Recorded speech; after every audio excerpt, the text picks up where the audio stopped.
सोचने वाली बात है ना कि जंगल की एक बिल्कुल साधारण सी कहानी एक इतनी शानदार बिजनेस केस स्टडी कैसे बन सकती है। चलिए आज इसी दिलचस्प किस्से की गहराई में उतरते हैं। बिना किसी मॉडर्न टेक के, बिना किसी फैंसी कॉर्पोरेट ऑफिस के, सिर्फ आम प्रकृति संसाधनों से खड़ा किया गया एक बेहद successful model, the coconut enterprise. ये कहानी बिल्कुल साफ दिखाती है कि असली इनोवेशन सिर्फ सिलिकॉन वाले के दफ्तरों तक सीमित नहीं है, बल्कि पेड़ की डालियों पर भी पूरी तरह से पनप सकता है। मिंकू और कालूबाज, जो शायद पहली नजर में जंगल के आम वासी लगते हैं, वो असल में कमाल के विजनरी एंटरप्रेन्योर्स निकले।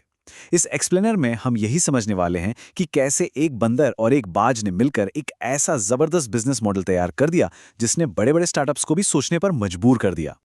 अब एक छोटा सा सवाल जहन में आता है, एक आम सा नारियल जंगल के पक्षियों की पूरी जिंदगी कैसे बदल सकता है। अक्सर हम सब यही मान लेते हैं कि इनोवेशन का मतलब बहुत बड़ी बड़ी मशीन्स या कोई बहुत कॉम्प्लेक्स सॉफ्टवेयर ही होता है, लेकिन सच तो ये है कि असली इनोवेशन आम चीजों में नई संभावनाएं खोजने में है। किसी ने ख्वाब में भी नहीं सोचा होगा कि एक कठोर छिलके वाला आम सा फल पूरे जंगल के इकोसिस्टम के लिए शेल्टर एज अ सर्विस का एक बिल्कुल नया स्टैंडर्ड सेट कर देगा। ये सच में हैरान करने वाली बात है कि बस एक छोटी सी नई सोच एक पुराने रिसोर्स को नया रूप देकर पूरी कम्युनिटी के लिए एक लाइफ सेविंग और रेवोल्यूशनरी प्रोडक्ट में बदल सकती है। किसी भी सक्सेसफुल स्टार्टअप के लिए सिर्फ एक बढ़िया मिनिमम वायबल प्रोडक्ट यानी एमवीपी होना ही काफी नहीं होता। उसे सही कस्टमर्स तक पहुंचाने के लिए एक सॉलिड लीडरशिप टीम की भी जरूरत होती है।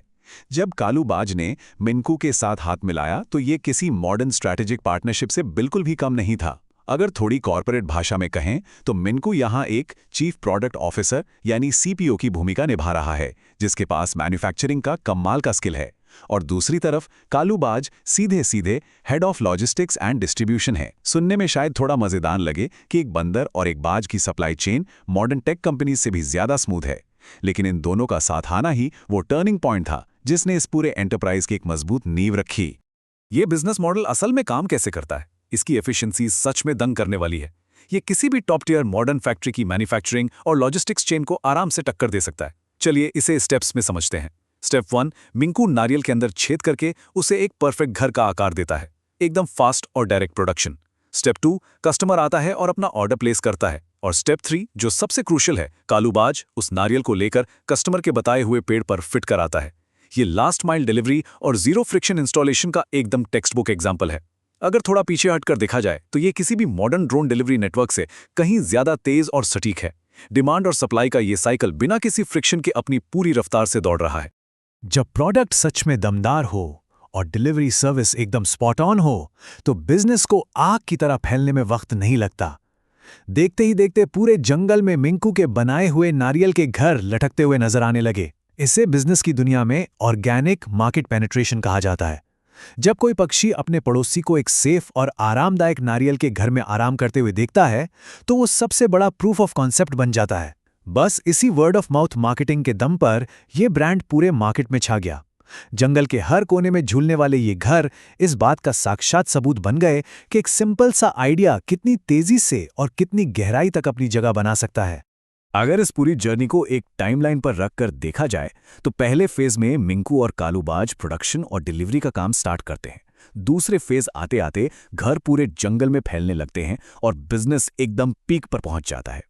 लेकिन हर स्टार्टअप की लाइफ में एक ऐसा मोमेंट जरूर आता है जो ये तय करता है कि कंपनी आगे बढ़ेगी या डूब जाएगी। ये होता है अल्टीमेट स्ट्रेस टेस्ट, और इस कोकोनट एंटरप्राइज के लिए वो टेस्ट था खतरनाक और जानलेवा बारिश के मौसम का आना। ये किसी भी प्रोडक्ट के लिए बिल्कुल एक मेक और ब्रेक मोमेंट था, जहां ये साबित होना था कि क्या ये घर सच में इस एक्सट्रीम मौसम की मार झेल पाएंगे। और इस टेस्ट का जो नतीजा निकला ना, वही इस एंटरप्राइज की असली वैल्यू प्रोपोजिशन को साबित करता है। एक तरफ बाहर बारिश का वो भयंकर जानलेवा तूफान था जो हर साल इन पक्षियों के लिए एक बड़ा खतरा बनकर आता था, और दूसरी तरफ एकदम शांति और सुरक्षा। भयंकर बारिश और तूफान के बीच भी सारे पंछी मिंकू के बनाए उन नारियल के घरों के अंदर बिल्कुल सूखे, सेफ और आराम से बैठे थे। वो बारिश और तूफान की इतनी विशाल समस्या इस छोटे से इनोवेशन के सामने बिल्कुल बेअसर हो गई। प्रोडक्ट ने अपनी असली कीमत साबित कर दी और एग्जैक्ट वही सेफ्टी डिलीवर की जिसका वादा किया गया था। इस पूरे वेंचर के फाइनल आउटकम्स की बात करें तो ये बिजनेस की दुनिया का एक perfect triple bottom line success model है। पहला बड़ा आउटकम, नारियल के घर पूरे जंगल में एक फुली ट्रस्टेड ब्रांड बन चुके थे। दूसरा, जंगल के हर एक पक्षी को बारिश के उस मुश्किल वक्त में एक सेफ शेल्टर मिल गया, यानी एक जबरदस्त सोशल और एनवायरमेंटल इम्पैक्ट। इसे एक परफेक्ट ESG ड्रीम भी कह सकते हैं, क्योंकि नेचुरल रिसोर्सेज का इतना बढ़िया इस्तेमाल बिना किसी पोल्यूशन के किया गया। और तीसरा, सबसे बड़ा आउटकम, इस शानदार बिजनेस मॉडल के चलते मिंकू ने काफी अच्छी वेल्थ क्रिएट कर ली। तो एक तरफ सोसाइटी की एक बड़ी प्रॉब्लम सॉल्व हुई और दूसरी तरफ इस ब्रिलियंट इनोवेशन के लिए एक बड़ा फाइनेंशियल रिवॉर्ड भी मिला। इस पूरी केस स्टडी को डीपली समझने के बाद एक बहुत ही थॉट प्रोवोकिंग सवाल सामने आता है। हमारे आसपास और ऐसी कौन सी सिंपल नेचुरल चीजें हैं जिनमें अगला बड़ा इनोवेशन और शायद सक्सेस का नया राज छुपा है? मिंकू और कालू बाज की ये कहानी क्लियर करती है कि किसी बड़ी बिजनेस रेवोल्यूशन के लिए हमेशा कॉम्प्लेक्स टेक या बड़ी बड़ी मशीन्स की जरूरत नहीं होती। जरूरत होती है तो बस एक फ्रेश पर्सपेक्टिव की, एक ऐसी सोच की जो मौजूदा और आम चीजों को एक एक्स्ट्रा ऑर्डिनरी सोल्यूशन में बदल दे। कौन जानता है, शायद अगला बड़ा $1 बिलियन आइडिया ठीक सामने मौजूद किसी साधारण सी चीज में ही अपना वक्त आने का इंतजार कर रहा हो।